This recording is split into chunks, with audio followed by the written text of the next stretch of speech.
To begin our project, let's choose a clip. I'm just going to tap once on one of my videos that are saved in my camera roll.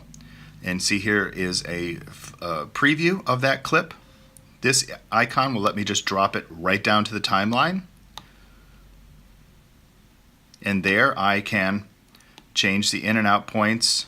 I can trim that clip. You see, if I drag here in an empty space on the timeline, I scrub back and forth in time. So that's one way to add a clip to the timeline. Now let me just take that clip off the timeline by tapping on the trash can icon. And let's try it again, and I want to show you when you select a clip, you can also set in and out points here for the seconds that you want to do, include in your movie. It would give you the preview of the number of seconds. Here is 4 seconds out of 7.11 seconds of total time. See, I like it when that shadow comes right across her face, boom. And I can then drop that to the timeline one of two ways. I can tap this icon, or I can just tap and hold up here on the picture of it and drag it down to the timeline. And now I've got those seconds that I want. And there's the shadow, boom. I'll do the same with the next clip.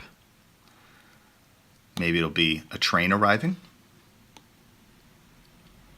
or a train leaving to kind of go with that shadow. What's really cool here is, I don't know if you see it, but she's reflected here in the window, so it's like the train is taking her away, like a little magic trick. I select that in and out point, and I can drag that down or just tap it down. Or if you're using keyboard controls, you can just tap Command W and it will drop it down to the timeline. Boom. So we have 2 shots together. Pretty cool. You can continue like this, adding shots. Well, let's say from the Hauptbahnhof. And now maybe we're on the train and our subject is looking out as the train leaves the station. Boom, we come till it, boom, till the light changes to the outside. And you see, I don't have that icon here. I think that's a little bit of a bug.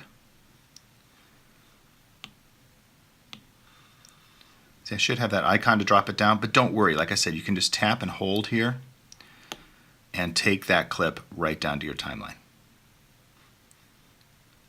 Let's try again. I normally don't use the pen, so just my fingers. But I'm using the pen for demonstration purposes, so you can see what I'm clicking on exactly and for how long. So now I've got my 3 shots.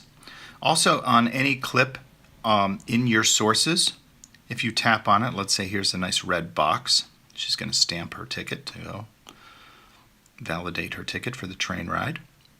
If you tap on the info button, you'll get all the details of that shot. You can see that this was shot in 4K at 16:9 at 25 frames per second.